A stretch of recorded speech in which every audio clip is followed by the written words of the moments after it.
All right, so this is a little visual of why you should not shut off your engine in a turbo 400 or a 4L80, and I think some other ones, but this is just in reference to the 400 and a 4L80. Bring it up. So you see this line right here, this is the direct drum. This is just to show you the engine RPM. And this white line right here is to give you context for the output shaft RPM. So when you're at the finish line, you're probably at, 7,000-ish drive shaft RPMs.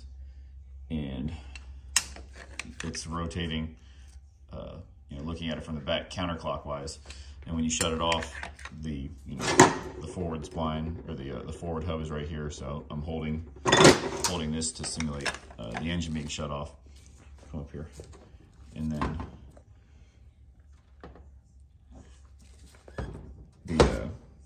the center support is static in the case, so that's not moving, and that's why those lugs are splined into the case.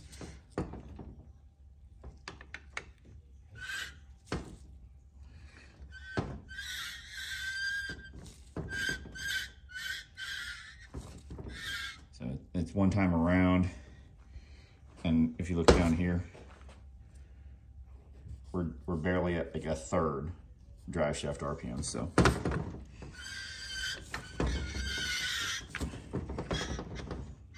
coming around a second time, still haven't made one rotation of the drive shaft. There's the third time, and it's just now up here. The output shaft just made one revolution. So essentially, when you shut it off at the traps, the direct drum will go about 3 times drive shaft speed. So if you are at 7,000 RPM drive shaft speed, roughly an engine, was 1-to-1 with the drive line if there's minimal or 0 slip with a torque converter.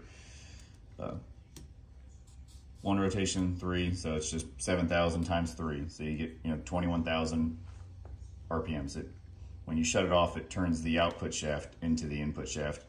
I'm not smart enough to understand all the, mechanics of what's happening in these planetaries. I just can visually look at it.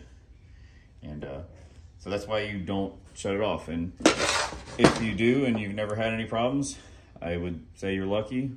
I don't, not here to be anybody's dad, but it just give you some, visual of what is actually happening inside of a transmission if you decide to shut off the engine. So that's it.